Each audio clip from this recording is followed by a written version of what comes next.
Allah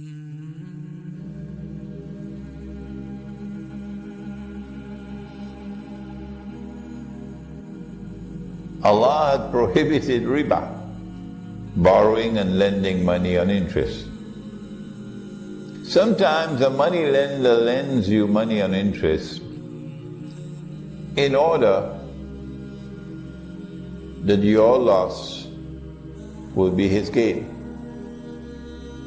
You see, normal people do business, and as every businessman knows, when you do business, you take chances.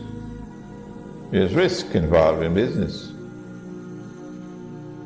A good businessman will try to minimize his risk. But every businessman knows that you cannot eliminate risk. So in business you can make a profit or you can suffer loss.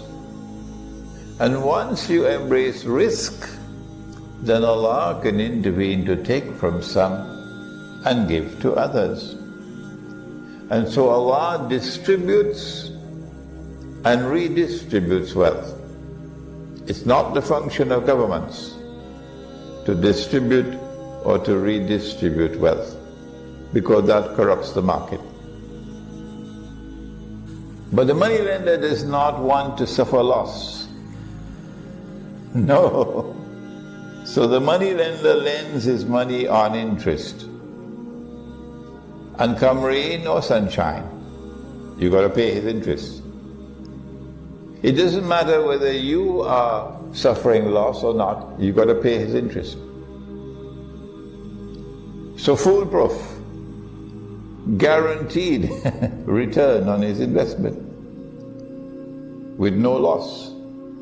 And in the event that you do not repay, he makes sure that there's something called a mortgage, security, so he can take his pound of flesh. You recognize the pound of flesh, don't you? No? Never heard about that Englishman who was a great Sheikh? Huh? The Englishman who was a very great Sheikh wrote the best book on riba you can ever find, called Merchant of Venice. What was his name? William Shakespeare. And in it he has riba as a pound of flesh. I mean, that's brilliance. That's literary brilliance on the part of Shakespeare, mashallah. He was really a sheikh, wasn't he? So, sometimes he lends you money on interest in order that his wealth would increase constantly without ever loss. And his gain is your loss. But there are other times when he lends you money on interest not because he wants to become richer, but because he wants to enslave you. And if you have not understood it, do please read John Perkins. If I had written the book, they wouldn't believe me. But when John Perkins wrote the book, they could not ignore it. Confessions of an Economic Hitman. Do please read that book. This is why Allah has prohibited riba. Because riba is like poison. Once it's injected into your system, it will do to you what it did to the Ottoman Islamic Empire. It will enslave you, it will paralyze you until it can destroy you. So they have done that with the banking system around the world. Today's banking system was created by Dajjal. And today's banking system has fulfilled its functions splendidly. It has been an unqualified success in impoverishing and enslaving all those who are resisting Dajjal and delivering wealth, unsurpassed wealth, to all those who bow down and worship Dajjal. So if you're living on the gravy train,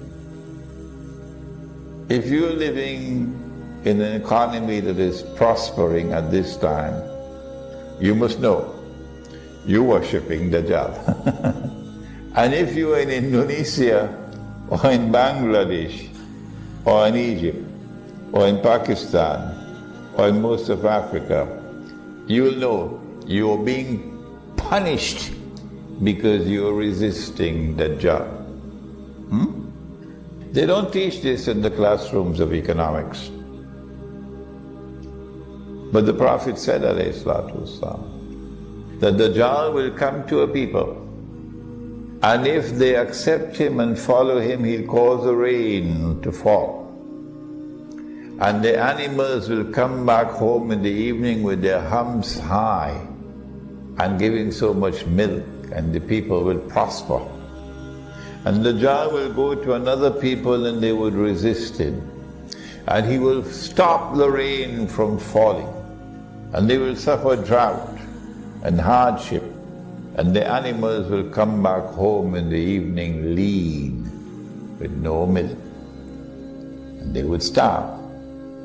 This is the language with which the Prophet ﷺ explains today's economic reality. Through riba. But that was not all. I told you earlier, you cannot explain without Dajjal today's monetary reality. You cannot explain without Dajjal today's monetary reality. Allah speaks of money in the Quran. Oh yes. In the Quran you'll find dinar. In the Quran you'll find dirham. A dinar in the Quran is a gold coin. A dirham in the Quran is a silver coin. This is money in the Quran. And in the Hadith you have not only dinar and dirham, but excuse me, when there is a shortage of gold and silver coins in the market, then in Medina they would use dates as money. You call it korma. They would use dates as money, or wheat, or barley, or salt. But they will use in a substitute for gold and silver, they'll use an article of food consumption. So you can't ban it, can you? An article of food consumption, which is in abundant supply in the market, no shortage, which has a shelf life, not like mangoes. This can last for some time. And which has its value inside of it, not outside, so George Soros can play games with it. It has intrinsic value. This is money in Islam. This is money in the Sunnah. This is halal money. And when we build our Muslim villages, this is what we want to do, to bring back that Sunnah money, so that our transactions may be halal. But what they did after they colonized us was to bring in their bogus and fraudulent money, paper money. What's the value of a paper currency, paper note? The value of one piece of paper is equivalent to another piece of paper. Full stop. You don't need a PhD in mathematics for that. Then how can you tell me that this piece of paper has the value of roti canai? I can't understand that. And that other piece of paper, you just change the color and put a number, and that piece of paper has the value of a BMW. Huh? Do I look like someone with the brains of a donkey? Huh? You just have to change the color and change the number on it. Huh? And you can change the value of the piece of paper. Are you a magician? And if anyone wants to challenge me, do please remember, I have studied international monetary economics. I've done it at 2 universities, so I do have some knowledge of what I'm talking about. That's where your paper money is today. That's where your paper money is today. And if you would go to the internet and look up for my lectures on the gold dinar and silver, oh, and there's also a booklet outside on the subject, the gold dinar and silver dirham, Islam and the future of money. And we do have some dinar and dirham outside? Yeah, we do. We have some dinar and dirham outside. So you can take it up and feel it. Your grandfather used to feel it, and now you don't ever touch a dinar and dirham. We have some outside. And so they brought this bogus monetary system and got the whole world hooked on it. So they're printing paper and we're printing paper. Everybody printing paper. But there's a difference. I was addressing a conference in Brunei with Islamic scholars from different parts of the world. And I made a joke and nobody laughed.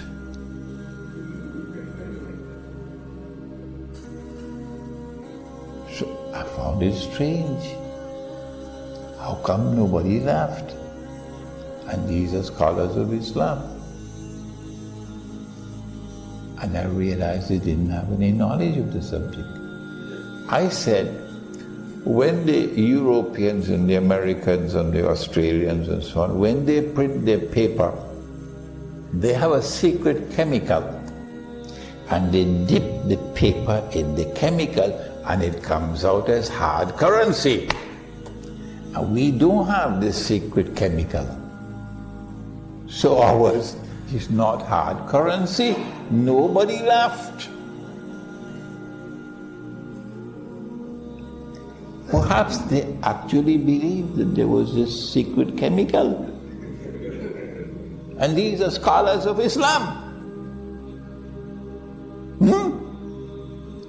You make a joke and nobody laughs.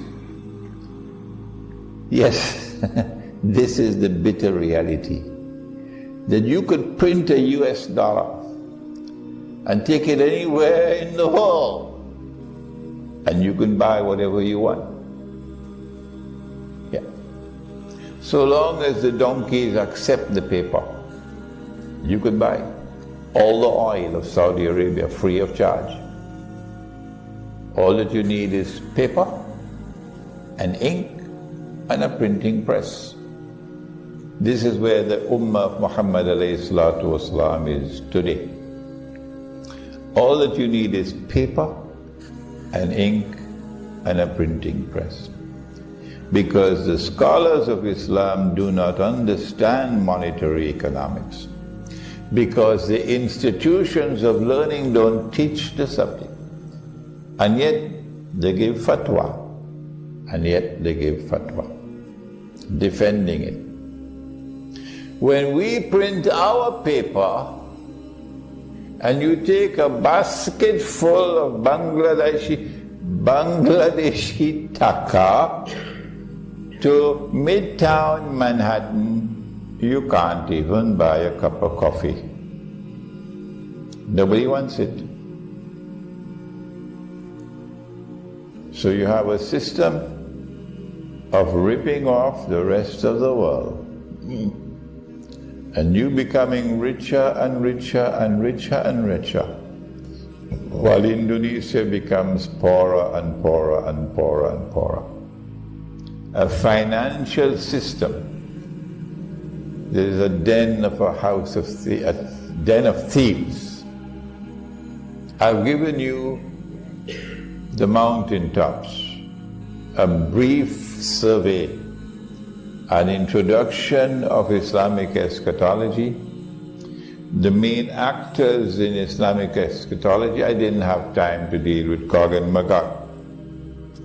And then I took you to the main focus of Islamic eschatology, namely the return of Nabi Isa alayhi salam. And then introduced to you Dajjal, the false Messiah. And then showed to you the difference between his release and his khuruj.